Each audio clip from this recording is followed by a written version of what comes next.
va? Qué gusto, bienvenida, bienvenido a este programa del Tribunal Electoral del Poder Judicial de la Federación, Justicia Electoral a la Semana Online. Hoy vamos a hablar de la calidad de nuestro sistema electoral. Vamos a hablar de esos 30 años del Instituto Nacional Electoral organizando elecciones. ¿Nos acompaña?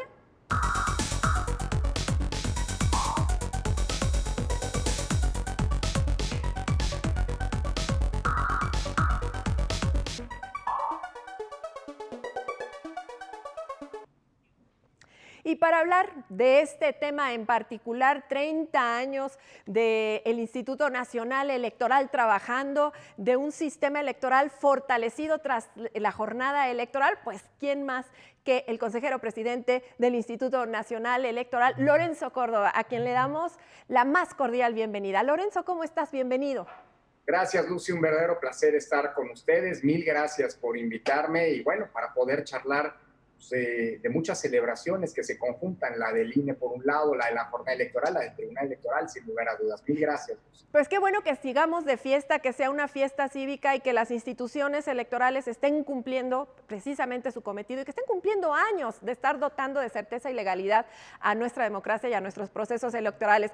Lorenzo Córdoba, consejero, presidente del INE, te quiero preguntar, la gente le dijo sí a la democracia, el Instituto Nacional Electoral, después de la jornada electoral, durante todo el proceso electoral, ¿sale fortalecido?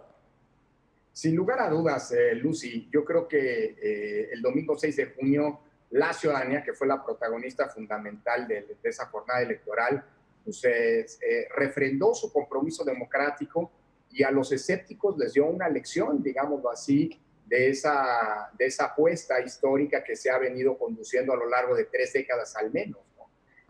Yo creo que llegamos a una jornada electoral inédita en muchos sentidos.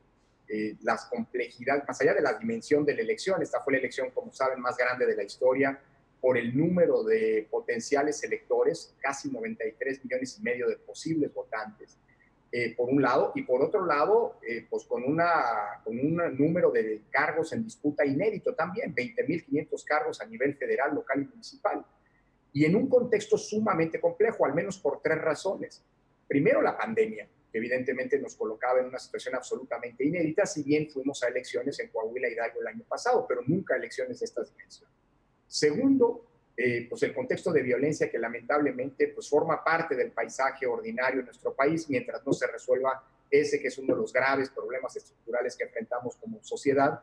Hubo un número muy lamentable de personas que aspiraban a algún cargo que fueron objeto víctimas de la violencia, incluso algún funcionario electoral, en proporciones, si bien, digamos, similares a las de hace 3 años, pues que te demuestran que el problema está allí. Y en tercer lugar, pues en medio de una virulencia y de ataques, de descalificaciones a las autoridades electorales que no habíamos visto en el pasado, no porque sean nuevas, sino primero, de dónde vienen, pues es el circuito gobernante, y en segundo lugar, con una intensidad y, repito, con una estridencia, pues que colocó, nunca lo había escuchado yo, por primera vez en este contexto, expresiones del tipo el INE tiene que ser exterminado, el INE debe morir, los consejeros electorales y luego también los magistrados somos enemigos, somos un peligro para la democracia, es decir, una estridencia muy, muy grave que anticipaba una confrontación con estructuras de gobierno de parte de la institucionalidad electoral. Lo que acabó pasando fue una fiesta democrática auténticamente. La ciudadanía salió a votar a pesar de este contexto en una proporción inédita para una elección intermedia en lo que va de este siglo, casi 53% de las y los ciudadanos que podían votar lo hicieron. Dos, se hizo en un contexto con mucho respeto a las medidas sanitarias. Todos usaron cubrebocas, aunque hay quienes no les gusta usarlos, por ejemplo, y se respetaron esas que habían sido pues, las sugerencias, las directrices que se habían venido fijando y publicitando desde semanas atrás. Segundo, se votó en paz. Hubo algunos conflictos aislados, pero sobre todo debido a problemáticas sociales en algunas zonas muy concretas del país. En general, lo que vimos el domingo 6 de junio es un contexto de paz pública que permitió una votación, repito, masiva. Y en tercer lugar, hubo un refrendo a la institucionalidad electoral.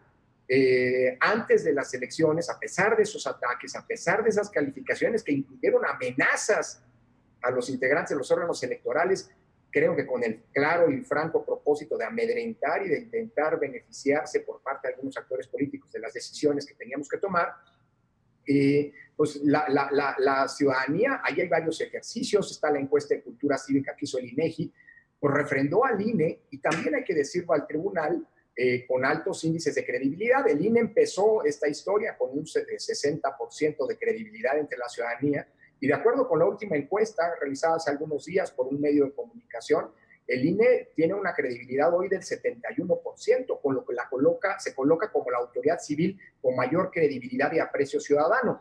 Y un 82% de la ciudadanía cree que las elecciones salieron bien o muy bien, lo cual habla, insisto, de esta apropiación ciudadana que tiene, yo creo que congratularnos a todas y todos, porque la ganadora indiscutible de esta elección fue la ciudadanía y por ende la democracia.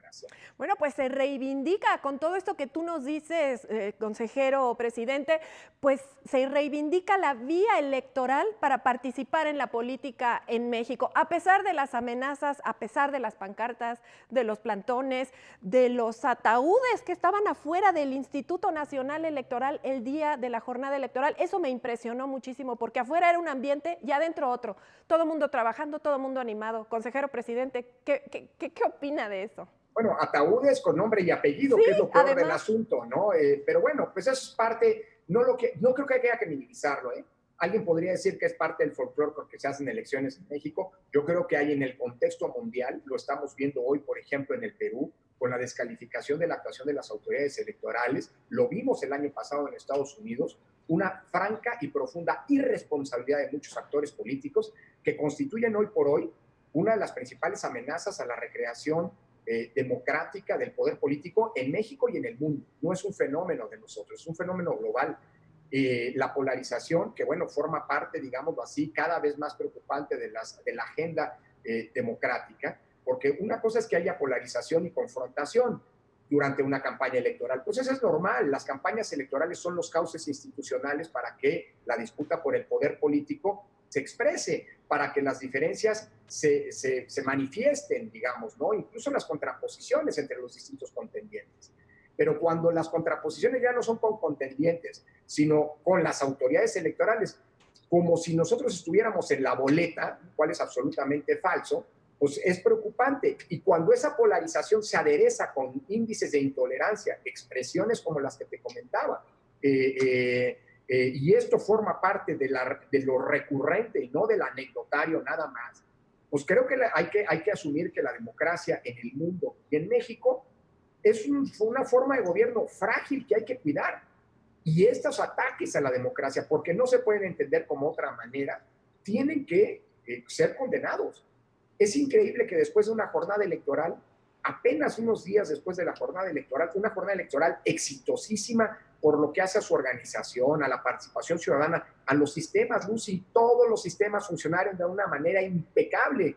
No hablo solo de los sistemas de información, sino de los sistemas de resultados preliminares, conteo rápido, PREP, que coinciden milimétricamente con los resultados de los cómputos distritales. Entonces, que hoy se esté hablando de la necesidad de reformar al sistema electoral, bueno, mira, hay una conseja popular que viene muy famosa en el ámbito anglosajón, si funciona no lo arregles porque lo puedes descomponer, pero eso te habla de los ánimos y de cómo la defensa de la democracia, Lucy, no es solamente una cosa de temporada, es algo permanente, y creo que la fiesta democrática del 6 de junio tiene que ser un buen recordatorio de que a la democracia se la defiende, y cuando la ciudadanía la defiende, la democracia subsiste. Exactamente. Y tenemos un sistema electoral de altísima calidad, muy preciso, muy estructurado. Desde luego se puede pensar en perfeccionarlo, eso sí que se puede pensar, como en el voto en línea, el voto anticipado, la urna electrónica,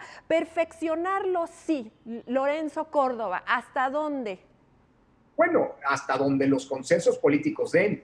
Yo creo que lo que no tenemos que perder de vista y que subyace a tu pregunta, Lucy, es que lo que hoy tenemos ha sido el resultado de una apuesta de 3 décadas, de una serie de reformas electorales que plasmaron grandes consensos políticos, que tuvieron una confluencia a pesar de la diversidad de puntos de vista y de intereses. Y esa confluencia fue construir un sistema electoral confiable, un sistema electoral creíble y un sistema electoral que siempre será perfectible sin lugar a dudas, pero que inyecte legitimidad a los gobiernos y a los órganos representativos democráticamente electos. Y hasta ahí hemos hecho un buen trabajo. Yo lo que te diría es que si tú ves los grandes problemas nacionales, la pobreza, la desigualdad, la corrupción, la impunidad y la inseguridad, entre otros, pues bueno, si hay algo en lo que hemos hecho bien en México, ha sido construir un sistema electoral que nos ha dado estabilidad política, gobernabilidad democrática, paz pública, y hay que decirlo sin tapujos, un reconocimiento internacional que pocos, y me atrevo a decir, ningún otro sistema electoral goza. Por eso, qué bueno que pensemos en modificarlo. Ya has planteado en la pregunta una serie de temas que, por cierto, no son temas en abstracto. Todos los que has mencionado, salvo el voto anticipado quizás, pues se han venido practicando poco a poco, y en esta elección tuvimos una serie, digamos, de novedades, como el voto en línea para los mexicanos que viven en el extranjero y la posibilidad por primera vez de votar en Internet, además de, si así lo deseaban, recurrir al mecanismo postal, que deberían ser analizado, que no generó problemas y que es un muy buen punto de partida para poder eventualmente discutir al menos si este tipo de votación, que en tiempos de pandemia sería muy provechosa, puede introducirse incluso ya no solo para los que viven en el extranjero, sino incluso en México. Decidimos aprovechar eso, hacer eso, justo en una elección intermedia, para evitar que lo pusiéramos a prueba en una elección como la que tendremos en 24, en donde se podrá votar desde el extranjero para presidente y para Senado. Y además utilizamos 100 urnas, 50 en Coahuila, 50 en Jalisco, en donde la votación se recibió, urnas electrónicas, la votación se recibió a través de esos mecanismos y todo salió bien. Vale la pena tener esto como antecedente para seguir avanzando en una ruta de perfeccionar, como bien dices, el sistema electoral, pero que no pasa por la refundación del sistema electoral como algunas voces, a mí me parece de manera insensata, están planteando hoy. Vuelvo a insistir, si algo hemos hecho bien ha sido nuestro sistema electoral, pues claro, mejorémoslo en la medida posible. Y si las reformas son para refundarlo, pues a lo mejor vale la pena quedarnos como estamos, ¿eh? No vaya a ser que por andar reinventando el agua tibia, pues acabemos todos bañándonos en agua fría, o como se dice coloquialmente, no vaya a ser que para resolver algún problema, que sin duda los tiene, aunque son menores el sistema electoral, vayamos a acabar tirando el agua sucia con el niño. Efectivamente, eso es lo que hay que resaltar, lo que se hizo bien, lo que se sigue haciendo bien y lo que seguramente se seguirá haciendo bien a través de nuestro sistema electoral mexicano. Debes sentirte muy orgulloso de todos y cada uno, de todas y cada una de las personas que trabajan en el Instituto Nacional Electoral, un equipo fantástico que de verdad se siente uno en casa cuando va al Instituto Nacional Electoral y se siente uno protegido porque hay alguien que está organizando las elecciones de manera muy puntual, de manera pues de alta calidad como se exige en todas las democracias. Bueno, vamos a hacer una pausa, Lorenzo Córdoba, consejero presidente del Instituto Nacional Electoral, y vamos a regresar a hablar rápidamente de lo que ya estabas mencionando. Somos ejemplo a nivel mundial y eso hay que resaltarlo, porque como dices bien tú, tenemos crisis de democracia, tenemos crisis de sistemas electorales, pero aún así México es puntero en muchísimos aspectos en materia electoral. ¿Te parece? Vamos a una pausa y regresamos. Encantado, Lucy, gracias. Le pedimos a usted que nos acompañe. Pausa, es breve, regresamos.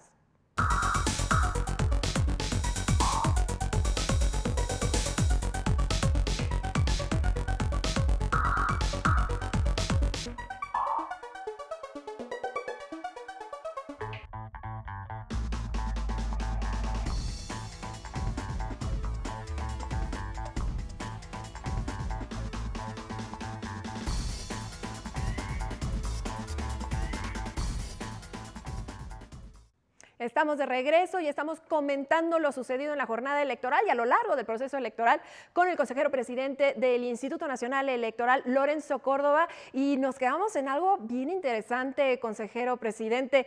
¿Por qué México, a pesar de los pesares y de todo lo que hemos vivido y hemos recorrido, que ya lo hemos hecho en este programa y no tenemos más que ver las noticias para saber, por qué a pesar de todo somos ejemplo para muchas democracias? Bueno, yo creo que es el resultado de una inversión, una venturosa inversión, y no me refiero solamente a una inversión en términos de recursos económicos y materiales, sino de una inversión política, una auténtica apuesta política que fue cuajando, como mencionábamos antes del corte, Lucy, a lo largo de varias reformas electorales, a lo largo de 3 décadas, y que han llevado a que México, sus instituciones electorales, el Instituto Nacional Electoral, antes el IFE y el Tribunal Electoral del Poder Judicial de la Federación, pues hayan sido, digámoslo así, invitados recurrentemente en misiones, por ejemplo, de observación o de cooperación técnica en materia electoral, para poder, pues, digámoslo así, si bien no exportar el modelo mexicano, sí compartir un modelo que ha resultado sin lugar a dudas exitoso. Es decir, tú ves lo que ha ocurrido sobre todo en la región nuestra, en América Latina, pero también en otros países del mundo. Y el modelo mexicano ha sido un modelo literalmente que ha sido un punto de referencia. Piensa no solo en las misiones electorales, sino también en la construcción institucional en países como Irak, después de la intervención, en Afganistán, en el Chile después del golpe de Estado de Fujimori, digo en el Chile, perdóname, Perú del golpe de Estado de Fujimori, en Chile en materia de fiscalización, es decir, hemos hecho una gran apuesta de la que yo creo que hay que sentirnos orgullosos. No hay que echarnos a la hamaca, no hay que conformarnos, todos los sistemas electorales son perfectibles y los desafíos que se nos presentan pues son en el ámbito democrático, en el ámbito político, son desafíos que están allí y que pues, hay que encarar y tratar de resolver. Pero hay muchos temas, Lucy, que son verdaderamente, que en los que México y el sistema electoral mexicano se ha convertido en un punto de referencia a nivel internacional. Permíteme enumerar los que se me vienen a la cabeza, Vamos. sí, pero podría hacer una lista muchísimo más larga. Primero, el modelo mexicano de la paridad, como lo ha llamado ONU Mujeres. Si pocos países en tan poco tiempo han dado pasos tan consistentes en concretar, a partir de reformas legales, por supuesto, pero también de acciones afirmativas, una participación política que ha llevado a la paridad de las candidaturas, a una paridad en la integración de los órganos de gobierno, de los órganos legislativos. Pienso, por ejemplo, en el tema de combate a la desinformación. El México constituye a nivel internacional uno de los modelos con los que se combate la desinformación y hemos sido exitosos en 2018 y en 2021 combatiendo las noticias falsas y este fenómeno de desinformación. Pienso, por ejemplo, lo que tiene que ver con la tecnología aplicada a las elecciones, a pesar de que en México los votos se emiten en papel y se cuentan uno a uno, por ejemplo, con los mecanismos de resultados preliminares. Los conteos rápidos, el programa de resultados electorales preliminares, el 6 de junio, demostraron una vez más su eficacia y la importancia para generar información, por un lado, en la noche, en esas horas cruciales, cuando se cierran las casillas, digámoslo así, y nadie sabe exactamente, todavía no se tiene claridad de quién ganó o cómo le fue a cada fuerza política en las elecciones, para generar eso, confianza y al final legitimidad en los procesos. Es decir, México, y podríamos seguir, fiscalización. Claro. Por mucho que sea perfectible el modelo, en ningún lado del mundo se fiscalizan los partidos y a las y los candidatos tanto y con tanta precisión como se hace en México. Es decir, yo creo que si bien hay cosas que mejorar, y creo que estas elecciones hay que hacer un corte de caja y construir una agenda que nos permita tener un sistema cada vez más robusto, un sistema electoral cada vez más robusto, pues es un punto de referencia a nivel global del que hay que estar orgullosos. El mejor ejemplo de ello, Lucy, es que la observación electoral que fue internacional, que fue muy importante, estas fueron las elecciones intermedias más observadas de nuestra historia en este siglo. Bueno, todos los reportes preliminares, los informes preliminares que hoy tenemos, todos terminan haciendo un reconocimiento, uno, a la ciudadanía, dos, al profesionalismo de nuestros órganos electorales, y tres, una felicitación y un reconocimiento al trabajo bien hecho en esta elección. Es decir, creo que pues, hay que estar orgullosos y no se trata de, vuelvo a insistir, echarnos a la hamaca, dormirnos en nuestros laureles, sino más bien seguir mejorando, pero sobre todo a partir de valorar con datos objetivos, ¿no?, lo que tenemos y lo que hemos construido. Si hay algo que hemos hecho bien, me atrevo a decirlo así, Lucy, en los últimos 30 años como país, ha sido construir el sistema electoral que tenemos. Así es. Y todo lo que dijiste, además, la elección más incluyente, que lo destacaron medios nacionales e internacionales, más incluyente. ¿Por qué Lorenzo Córdoba? ¿Qué es lo que pasa en México que estamos incluyendo a las personas con discapacidad, a las personas indigentes, a las mujeres, a los indígenas? Estamos verdaderamente haciendo un trabajo importante en esa materia. Mira, yo creo que esto ha sido el resultado de una lógica colaborativa entre las autoridades electorales. Y esto hay que destacarlo, Lucy.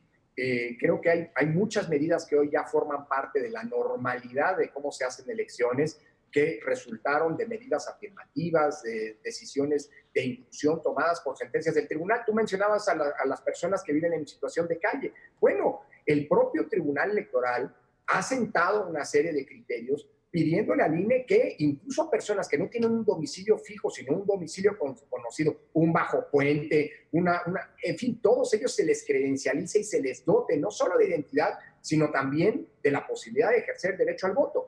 Y estas elecciones, Lucy, creo que fueron un paso adelante muy consistente. Habrá que hacer un corte de caja porque seguramente habremos cometido o habremos tomado decisiones que pueden mejorarse hacia el futuro, pero por lo pronto yo creo que hay que estar muy satisfechos de decisiones como las que ya mencionabas. No solamente hemos avanzado ya desde 2018 en establecer conjuntamente INE-Tribunal, vuelvo a insistir en esta lógica colaborativa, porque hay veces en las que el INE ha dado el paso y el tribunal ha mejorado y potenciado lo que el INE ha hecho. Y esto es algo muy positivo.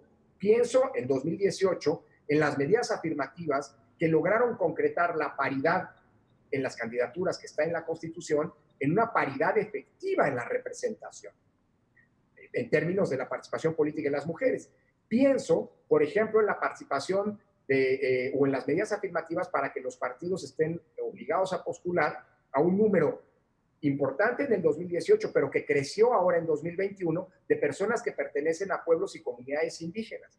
Pienso ahora, de manera novedosa, ya lo mencionabas, en candidaturas que estuvieron reservadas a personas que tienen algún tipo de discapacidad o personas que pertenecen a alguno de los distintos colectivos de la diversidad sexual o personas que pertenecen a la comunidad afromexicana o personas que ahora, por una sentencia del tribunal, que son o bien migrantes o bien han tenido un vínculo intenso con los migrantes. Ahí hay una discusión todavía abierta, porque paradójicamente en esta elección hubo candidatos migrantes, pero los migrantes no podían votar para las elecciones de diputados.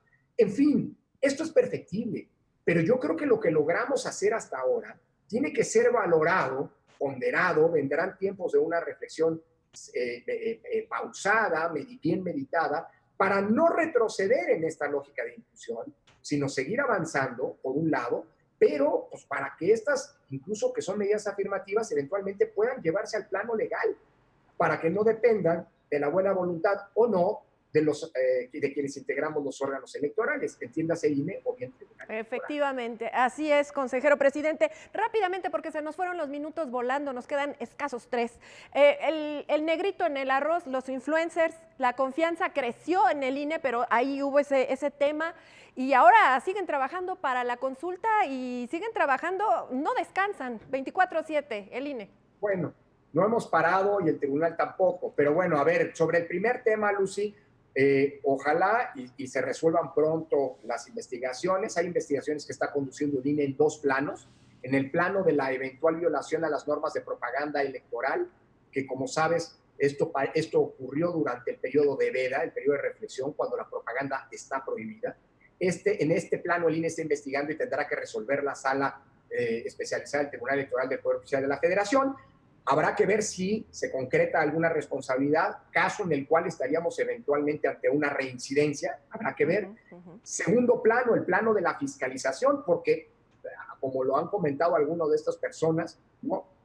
Recibieron un pago para poder hacer estas campañas, con lo cual estaríamos ante violación en materia de fiscalización, y eso puede traer una sanción adicional. Y el tercer plano es el que ha iniciado la Fiscalía Especializada de Delitos Electorales, para eventualmente determinar si hay responsabilidades penales. Ojalá y esto se resuelva. Es, sí, en efecto, algo lamentable que se violen las normas de esta manera. Habrá que ver, insisto, si hay responsabilidades, quiénes son los responsables y ser muy severos, digo yo, en la imposición de sanciones. Y luego, bueno, pues se nos acabó el tiempo. Tú mandas. Nada más, la consulta y la confianza, 1 minuto. Venga. Pues vamos a realizar la consulta el 1 de agosto. Lo mandata la Constitución, hay una convocatoria en curso. Lamentablemente, ni quien pidió la consulta, el Poder Ejecutivo, ni quien modificó la pregunta, el Poder Judicial, y declaró su constitucionalidad, ni quien convocó el Poder Legislativo dotaron de recursos al INE, a pesar de que se los pedimos oportunamente mediante los cauces institucionales.